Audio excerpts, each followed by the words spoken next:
लोकसभा चुनाव को लेकर इंडिया गठबंधन के मुद्दों पर चुनावी चर्चा। ललितपुर के कांग्रेस जिलाध्यक्ष राकेश रजक और आप पार्टी जिलाध्यक्ष हरदयाल सिंह लोधी एवं आप पार्टी प्रांतीय सदस्य विवेक जैन से खास चर्चा। ललितपुर झांसी लोकसभा क्षेत्र में चुनावी चर्चा में ललितपुर आप पार्टी जिलाध्यक्ष हरदयाल सिंह लोधी ने विपक्ष पर जमकर निशाना साधा। उन्होंने कहा कि भाजपा महंगाई, किसान, बेरोजगारी, पलायन, अत्याचार, महिला सुरक्षा को लेकर कुछ भी कहने से बचती है। बस धर्म के नाम पर भोले भाले लोगों को बहलाकर वोट की राजनीति कर रही है। उन्होंने कहा कि पहले व्यापारियों को डराने में लगे अपराधी भाजपा में शामिल होकर उत्तर प्रदेश में पनप रहे, जिन्हें कानून का डर नहीं। महंगाई की मार से भाजपा सरकार में अब व्यापारी सुरक्षित नहीं। आप पार्टी प्रांतीय सदस्य विवेक जैन ने कहा कि आप पार्टी और कांग्रेस मिलकर पूरे देश में किसानों के साथ खड़ी रहकर किसानों की हक की आवाज उठाती है। कांग्रेस जिलाध्यक्ष राकेश रजक ने कहा कि भाजपा सरकार गलत लोगों का ही साथ देती है, गुंडों को पार्टी में शामिल करके संरक्षण दे रही है। हमारा इंडिया गठबंधन जहां रोजगार के अवसर, महिला सुरक्षा, गरीबों को समान हक अधिकार देगी, वहां कांग्रेस तो जीतेगी ही। गठबंधन के प्रत्याशी प्रदीप जैन आदित्य को आप जनता के बीच में पहुंचा सकें और उनका मत हासिल कर सकें। नमस्कार आपके सभी दर्शकों को।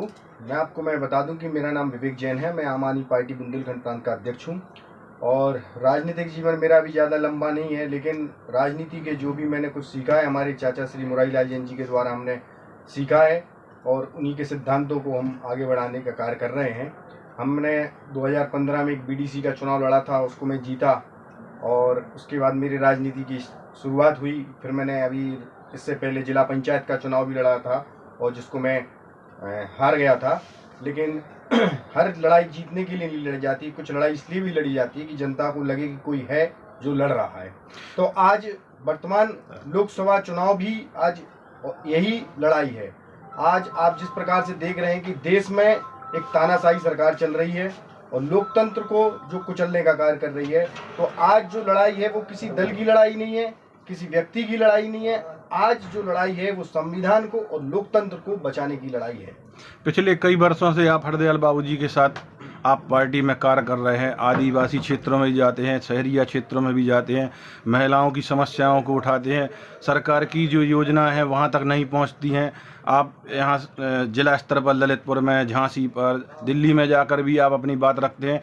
क्या लगता है कि आपकी बात को सुना जाता है इस सरकार में या कागजी खाना पूर्ति की जाती है? आपने बहुत अच्छा क्वेश्चन पूछा है। मैं आपको बताऊं कि आदिवासियों के लिए हमारे जिलाध्यक्ष श्री हरदयाल सिंह लोधी जी जो हमारे चाचा जी लगते हैं, उन्होंने हमारे चाचा श्री मुरारी लाल जी के साथ यहाँ के ललितपुर के संपूर्ण गांव में, ऐसा कोई गांव नहीं होगा जहाँ पर कोई एक शहरिया रहता है, तो वहाँ पर भी ये लोग पहुँचे और उनको उनकी जितनी भी सरकारी योजना दिला सकें, उनका जो हक दिला सकें, उन्होंने अधिकारियों की हमेशा लड़ाई लड़ी। और वर्तमान में यहाँ अभी हमारे जिलाध्यक्ष जी वही लड़ाई निरंतर लड़ रहे हैं। कोई भी आदिवासी आ जाए, उनके जो भी मुद्दे रहते हैं, चाहे उनके अदना व्यवहार को उठाने का हो, उनके जो वन विभाग में जो उनको प्रताड़ित किया जाता है, उनके पट्टे नहीं दिए जाते हैं, उसकी लड़ाई हो।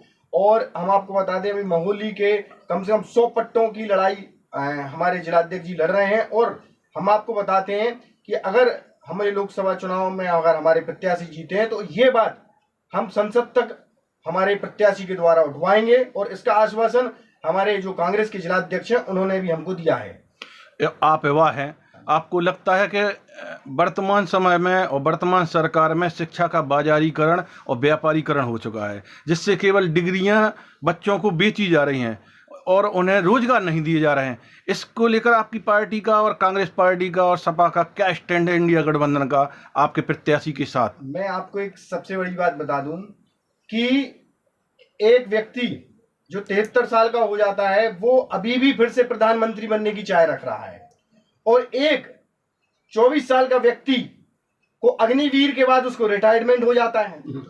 तो आप इस चीज को समझिए कि ये सिर्फ डिग्री दे रहे हैं और उसको 24 साल के बाद उसको रिटायर्ड भी कर दे रहे हैं। हम आपको बता दें कि हमारी दिल्ली में केजरीवाल जी सरकार ने, आप अगर देख लें कि दिल्ली में इंडिया के फर्स्ट क्लास स्कूल बनाए।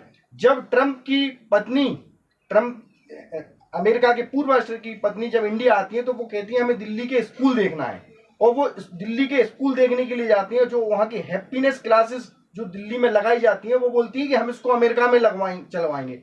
तो शिक्षा के क्षेत्र में हमारी पार्टी आम आदमी पार्टी ने निरंतर काम किया है और हम लोग यहाँ पर भी निरंतर उसके मुद्दे उठाते रहते हैं। और कांग्रेस के साथ जो हम लोगों का न्यूनतम साझा कार्यक्रम बना है उसमें भी हम लोगों ने शिक्षा पर जोर दिया है। तो आपको लगता है कि आपके प्रदीप जैन को आप शहरी या बस्ती में भी पहुंचा देंगे, आम आदमी में भी पहुंचा देंगे, युवाओं के रोजगार के लिए भी उनसे प्रयास करवाएंगे जिससे वो संसद में आपके पक्ष की बात रख सकें? मैं आपको बताऊं कि प्रदीप जैन आदित्य जी पहले मंत्री रह चुके हैं और उन्होंने निरंतर बहुत अच्छे कार्य किए हैं और अभी भी जनता उनको चाह रही है। प्रदीप जी बहुत ही सरल स्वभाव के व्यक्ति हैं और मैं आपको बता दूं कि प्रदीप जैन जी की छवि बहुत ही साफ सुथरी है। मैं नहीं कह रहा हूं, ये विपक्षी भी कहते हैं, भाजपाई भी कहते हैं, मैं आपको बताऊं। और दूसरी बात मैं बता दूं, भाजपा का तो एक सबसे बड़ा एक प्रोपेगेंडा है कि जो जितना बड़ा भ्रष्टाचारी वो उतना बड़ा पदाधिकारी। आप अगर देखेंगे कि अजीत पवार को प्रधानमंत्री जी शहडोल की रैली में कहते हैं कि इन्होंने 75,000 करोड़ का घोटाला किया, उसके 3 दिन बाद महाराष्ट्र का उप मुख्यमंत्री बना देते हैं। शुभेंदु अधिकारी को विपक्ष का नेता बना देते हैं पश्चिम बंगाल में। भाजपा ने हेमंत विश्व शर्मा के खिलाफ पूरे असम में बुकलेट छपवाई थी और बंटवाई थी और आज उन्हीं को असम का मुख्यमंत्री बना दिया गया। अशोक चौहान जिन्होंने महाराष्ट्र में हाउसिंग घोटाला किया, आज उनको वो राज्यसभा भेज देते हैं। हसन मुशर्रफ जिसने 100 करोड़ का जल घोटाला किया, उसको महाराष्ट्र सरकार में मंत्री बना देते हैं। तो भाजपा ने एक वो बना लिया कि जो जितना बड़ा भ्रष्टाचारी होगा उसको उतना बड़ा हम पदाधिकारी बनाएंगे। और आपको हम बता दें कि येदियुरप्पा जिन्होंने माइनिंग घोटाले में उनको मुख्यमंत्री पद छोड़ना पड़ा, लेकिन इनकी सरकार आती तो वो दबा दिया जाता है, फिर उनको पूर्व मुख्यमंत्री बना दिया जाता है। व्यापम घोटाले की क्यों जांच नहीं कराती है? और एक और मैं आपको बात बताना चाहूंगा कि वर्तमान में केंद्र सरकार ने ईडी को एक वसूली गैंग बना दिया है कि बड़ी बड़ी कंपनियों को, बड़े बड़े नेताओं को ये छापा मारेंगी। जब बड़ी बड़ी कंपनियों पे छापा मारेंगी तो वो इलेक्ट्रोल बॉन्ड के जरिए वो उनको चंदा देंगे। और आप देखिए कि फार्मा कंपनियों ने 500 करोड़ रुपए से ज्यादा इलेक्ट्रोल बॉन्ड के जरिए भाजपा को चंदा दिया। और 1 अप्रैल को खबर चलती है बड़े बड़े न्यूज चैनलों पे और छोटे छोटे न्यूज चैनलों पे कि दवाइयां हुई महंगी। तो ये सब एक बड़ी साठ घाट है और ये बहुत बड़ा घपला है। जब हम लोगों की इंडिया गठबंधन की सरकार आएंगी तो घोटाले की परत खुलती जाएंगी।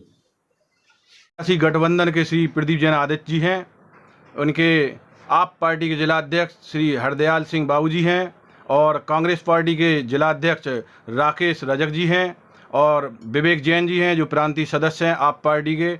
हम उनसे आपको रूबरू कराते हैं क्या उनके जनता के बीच जाकर मुद्दे रहेंगे। जी हरदयाल बाबू जी, थोड़ा अपना आप राजनीतिक परिचय दीजिए।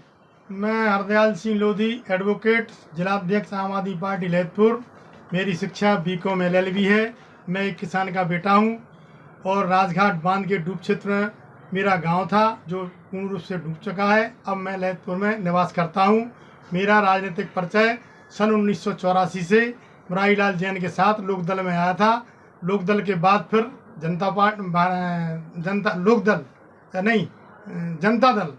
जनता दल के बाद फिर हम लोग किसी पार्टी में नहीं रहे। वर्तमान में नई पार्टी आम आदमी पार्टी आई, उसमें मैं जिलाध्यक्ष हूँ और 2012 से आम आदमी पार्टी में काम कर रहा हूँ।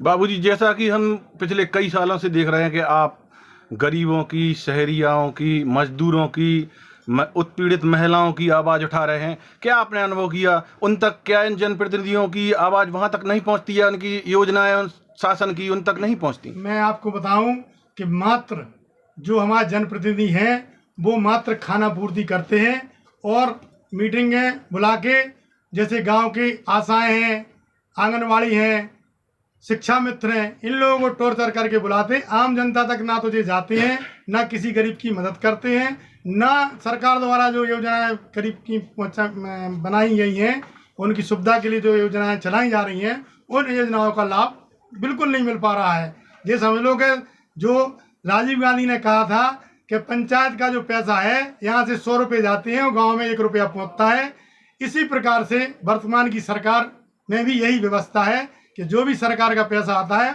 उसका खुला बंदर बांट ये लोग बीच में ही कर लेते हैं और जो जिनको मूलभूत सुविधाएं मिलना चाहिए उन्हें कोई सुविधाएं नहीं मिल रही, ना किसी सरकारी योजना का लाभ मिल रहा है।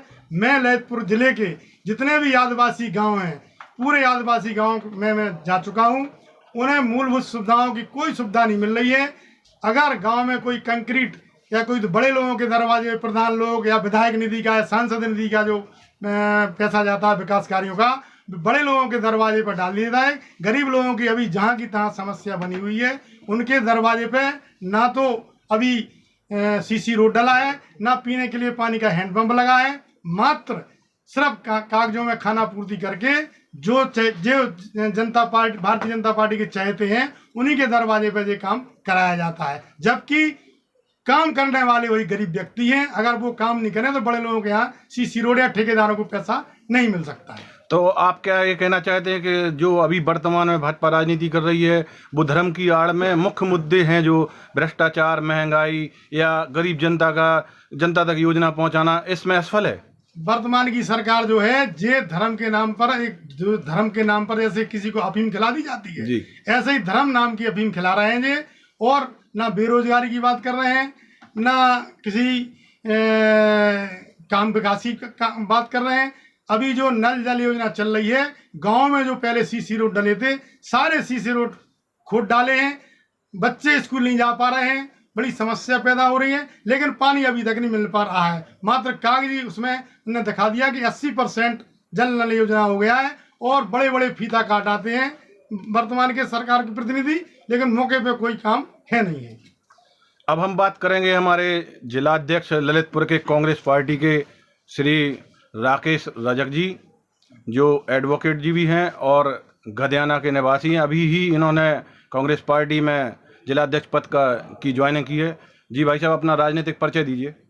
मैं राकेश रजक एडवोकेट, पूर्व प्रधान गदियाना, ग्राम पंचायत गदियाना से हूँ, और मेरा बैकग्राउंड, मेरे पिताजी किसान रहे हैं, और मैं भी किसान परिवार, साधारण किसान परिवार से रहा हूँ। मैं बूथ लेवल का कार्यकर्ता रहा हूँ कांग्रेस का। इसके बाद मैंने सन 93 से छात्र राजनीति की, 93, 94, 95 छात्र राजनीति से जुड़ा रहा। बाद में कांग्रेस के यूथ कांग्रेस में जिला महासचिव रहा, जिला सचिव रहा। इस प्रकार से मैं आज जिलाध्यक्ष पद पर पहुंचा हूं। जो मुझे पार्टी ने जिम्मेदारी दी है, मैं उसका बखूबी अपनी तरीके से पूरी प्रयास के साथ, पूरी कोशिश के साथ, ताकत के साथ अपना निर्वहन कर रहा हूं और करूंगा। वकील साहब, एक बात निकल के आ रही है, इलेक्टोरल बॉन्ड का क्या मामला है, जिसको लेकर कांग्रेस मुखर रूप से इस घोटाले को पूरी जनता में पहुंचाना चाह रही है, लेकिन वो बात जनता तक पहुंच नहीं पा रही है। क्या मामला है इलेक्टोरल बॉन्ड को लेकर? इलेक्टोरल बॉन्ड का जो उन्होंने विश्व स्तर का घपला किया है भाजपा ने, ये पूरे संसार का सबसे बड़ा स्कैम है। पूरे संसार का, पूरे विश्व के किसी भी देश में इतना बड़ा घोटाला नहीं किया गया। इसको खाली मीडिया, जो उनकी जो चापलूस मीडिया है, उनके द्वारा ये दबाया जा रहा है, खाली उनके द्वारा भ्रमित करके जनता को, और ये इस तरीके जो प्रोपेगेंडा चलाया जा रहा है, वो दबाने का काम किया जा रहा है। बाकी इन्होंने जो देश के साथ इतना बड़ा छल किया है, उस छल को जनता जान चुकी है, और धीरे धीरे जनता अपने हाथ में, पूरे देश में चुनाव ले रही है, अपने हाथ में जनता स्वयं कांग्रेस का चुनाव लड़ रही है। मतलब ये भाजपा बनाम जनता चुनाव होने वाला है। अभी आपके जो गठबंधन, इंडिया गठबंधन के प्रत्याशी हैं श्री प्रदीप जैन आदित्य जी, वो पूर्व केंद्रीय राज्य मंत्री भी रहे हैं, और उन्होंने बहुत से कार्य भी किए यहाँ पर। वो कहते हैं कि हम ड्राइवर के बेटे हैं, और जिन्हें अभी जनता को यही बताना चाहता हूँ कि भारतीय जनता पार्टी की सरकार, चाहे केंद्र सरकार हो, चाहे उत्तर प्रदेश सरकार हो, ना तो ये बेरोजगारी पे बात करते हैं, ना भ्रष्टाचार पे बात करते हैं, ना महंगाई पे बात करते हैं। इनकी चर्चा होती नहीं है। अभी जो इनने जो वो घोषणा पत्र किया है, उस घोषणा पत्र में तीनों चीज़ें नहीं हैं, और अगर कोई पूछता है पत्रकार तो उन्हें गुमराह कर देते हैं। दूसरे, अब मात्र एक चीज़ पर चले कि हमने राम मंदिर बनवा दिया है। राम मंदिर इन लोगों ने नहीं बनवाया है, सुप्रीम कोर्ट के आदेश से राम मंदिर बना है। इन लोगों ने लड़ाई लड़ी है, लेकिन सबसे पहले लड़ाई कांग्रेस के जो राजीव गांधी सरकार थी, तब उनने भगवान राम के मंदिर के ताले खुलवाए थे। वो चर्चा नहीं करते हैं। चर्चा क्या करते हैं कि सुप्रीम कोर्ट ने आदेश दिया, राम मंदिर शुरू हुआ, हमने राम मंदिर बनाया है, और धर्म की आड़ में जो जनता को गुमराह कर रहे हैं, और इनने 10 साल राज कर लिया है। जनता सब समझ चुकी है। जनता ना तो किसी आदमी को रोजगार दे रहे हैं धर्म के नाम पे, ना कोई विकास की बात करते हैं। और हमारे प्रत्याशी जो इंडिया गठबंधन के प्रत्याशी हैं माननीय प्रदीप जैन आदित्य जी, आज हमारी उत्तर प्रदेश के आह्वान पर, माननीय संजय सिंह के आह्वान पर, आम आदमी पार्टी के जो प्रभारी हैं संजय सिंह जी, उनने कहा कि आज पूरे प्रदेश में पत्रकार वार्ता करेंगे और हमारी पार्टी आम आदमी पार्टी तन मन धन से इंडिया गठबंधन के प्रत्याशी साथ रहेंगे। और हमारे जो प्रदीप जैन आदित्य जी हैं इंडिया गठबंधन के प्रत्याशी, ये अभी नहीं, झांसी ललितपुर लोकसभा से, तो वे अभी से नहीं लड़ रहे, सन 2009 से बराबर संघर्ष कर रहे हैं। और उन्हीं के समय में गरीब लोगों को, आदिवासी लोगों को ललितपुर जिले में 5000 मकान बनवाए थे उनने। और जो कांग्रेस सरकार ने जो इनका जो वन अधिकार अधिनियम दिया था, अभी 10 साल से कोई बात नहीं कर रहे हैं, जबकि कांग्रेस ने वन अधिकार अधिनियम पास करके 2006 में अभी तक ये फॉलो नहीं कर पाए। और अब हमारे प्रत्याशी जीतेंगे, बहुत बड़े वोटों से जीतेंगे, और जो भी गरीब लोगों की समस्याएं हैं वो हम पुनः लागू करेंगे और भ्रष्टाचार की जांच सबसे पहले कराएंगे।